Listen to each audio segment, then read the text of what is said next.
জীবন নাটকের চেয়েও নাটকীয়তা। এই জীবনে চলার পথে অনেক কিছু আপনার সামনে পড়বে, কিন্তু আপনাকে মেনে নিতে হবে পৃথিবীর আইন কানুন নিয়ম। এখন হচ্ছে রাত্রে প্রায় বাজে না হলেও কয়টা বাজে মনে হয়, আর একটা কুইলিছে ধরে নিলাম রাতে 4-5টা বাজে আর কি। অথচ এই রাত্রি নির্জনে দেখুন এতগুলো নাবালক ফুলাফাইন ঘর সাইরা বাহিরে এসে বসে রয়েছে। তো যাই হোক গাইজ, আমরা এখন ওই যুবকগুলোরে আপনাদের সামনে উপস্থাপন করার আপ্রাণ চেষ্টা করতেছি। এই যুবকগুলো এই ঋষিতে নিশিতে নিজের ঘর ছাড়িয়া বাহির হয়ে আছে। এই যে দেখুন আমাদের এক সদ্য সম্মানিত বড় ভাই, উনিও বাইরে চলে আসছে। তো যাই হোক, আমি ক্যামেরাটা মুছিনি, ক্যামেরাটা তো জাপটা দেখাচ্ছে। আমার এটি 1,00,000 টাকার ক্যামেরা। তো 1,00,000 টাকার ক্যামেরা হলেও কি হবে, মাঝে মধ্যে একটু ক্লিয়ার আসে না আর কি। তো যাই হোক সম্মানিত, এখানে একটি গান বাজতেছে, গানটি আমি খুবই পছন্দ। আজ থেকে প্রায় 100 বছর আগে গানটি আমি শুনেছিলাম, তো এখনো শুনছি, আমাকে মানে যুগে ধরেছে। তো যাই হোক, চলার পথে একটি অনাকাঙ্ক্ষিত মর্মান্তিক ঘটনা ঘটতে চাচ্ছিল আমার সাথে। তো ঘটনাটি ঘটে নাই, এখানে লুঙ্গি পরার কারণে ঘটনাটি ঘটে নাই, লুঙ্গিতে কোনো সুবিধা হতো। তো যাই হোক, আমরা এখন এই শহর ছেড়ে চলে এলাম জঙ্গলে। আমাদের এক শ্রদ্ধা সম্মানিত বড় ভাই আজকে খুবই মহৎ এক চ্যালেঞ্জের সম্মুখীন হয়ে বিজয় লাভ করেছে। সেই বিজয় উপলক্ষে আমরা জঙ্গলে মঙ্গলের উদ্দেশ্যে রওনা দিয়েছি। তো যাই হোক, বড় ভাইয়ের হাতে যে আংটিটি পরে আছে, এই আংটিটি আনা হয়েছে আফ্রিকার জঙ্গল থেকে। এই আংটি ব্ল্যাক ডায়মন্ড দিয়ে তৈরি করা হয়েছে, বিশেষ মুক্তা পাথর দিয়ে। তো যাই হোক, আমরা যাচ্ছি। তো যাই হোক, এখন চলে যাচ্ছি আমরা আফ্রিকার মহাজঙ্গল থেকে অ্যামাজন জঙ্গলে। হ্যাঁ, এই রাত্রিবেলা আমরা লাইটিং করেন না, লাইটিং করলে একটু দেখতে সুবিধা দেবো, নাহলে তো অন্ধকার। লাইটে পাওয়ার নাই, এই জন্য আমার ভিডিওতে কাউকে দেখাচ্ছে না।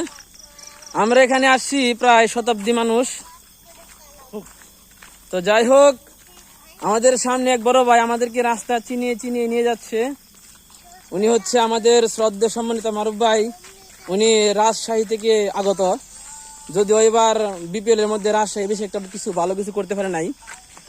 তো আমরা বিপিএল এর জন্য দোয়া করবো, মারুফ ভাইয়ের জন্য দোয়া করবো, উনি যেন রাস্তার মধ্যে প্রচুর পরিমাণে যুগ আছে না, আমার যুগে ডিস্টার্ব করে। তো সম্মানিত ভিউয়ার্স, আপনারা যদি জঙ্গলে আসতে চান তাহলে আমার ভিডিওর একটি লিঙ্ক দেওয়া থাকবে, এখানে ক্লিক করে জঙ্গলে চলে আসতে পারবেন। তো আপনাদের জন্য মর্মান্তিক জায়গায় দেখুন আমাদের এখানে কত কত লাইট নিয়ে দাঁড়িয়ে আছে আমাদের লাইটিং বয়। আমার পিছনে দেখি আগে, নাইলে পিছনে প্রচুর পরিমাণে কাদা, আমার অবস্থা খারাপ হয়ে যেতে পারে। আমি একটু দূর থেকে গিয়ে ভিডিও করব।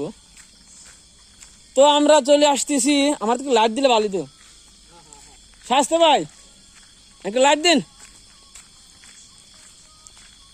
তো এখানে প্রচুর পরিমাণে পানি। এই পানির আশেপাশে রাত্রে যখন গভীর হয়, মহিষ এক পাশে আর বাঘ এক পাশে এসে পানি খায়।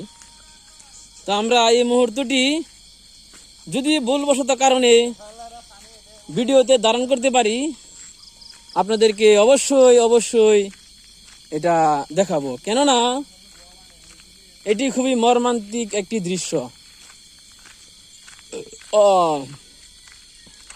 তো আমরা চলে এলাম আমাদের অত্র এলাকার সুনামধন্য স্থান, যেখানে এসেছিল আমাদের দেশ নেত্রী, আমাদের দেশের সুনামধন্য একজন ব্যক্তি, যদিও তিনি এখন আমাদের মাঝে আর নেই।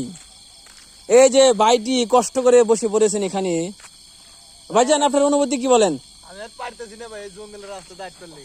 জঙ্গলের রাস্তা দিয়ে হাঁটতে পারতেছেন না, আপনার এই যে জঙ্গল দিয়ে আসছেন আপনার জীবনের ঝুঁকি নিয়ে, তো এখানে আপনি সফলভাবে এখানে এসে পৌঁছেছেন। তো এখন আপনার অনুভূতিটি যদি আমাদেরকে সংক্ষিপ্তভাবে বলতেন, তাহলে এই সংক্ষিপ্ত বক্তব্যটা আমরা আমাদের দর্শকের উদ্দেশ্যে আমার ইউটিউবে আপলোড করব। কি আর কম ভাই, এত যুদ্ধ করে আইলাম একটু রেস্ট নেবার লিগে, তারপরেও মনের ভিতর একটা ভয়, কেন? কখন জানি ভাই পুলিশ এসে। পুলিশ এখানে যতটা না ভয়ানক, তার চেয়ে বেশি ভয়ানক হচ্ছে বলেন তো কি, সাপ, যোগ, বিচ্ছু। বিচ্ছু। হ্যাঁ, কারণ এগুলো দিয়ে আমরা সকালে নাস্তা করি। ইয়া, আমি কি ঠিক বলেছি? ইয়া, ইয়া। জোরে ধরে কোন ঠিক কিনা? হ্যাঁ অবশ্যই ঠিক। অবশ্যই ঠিক।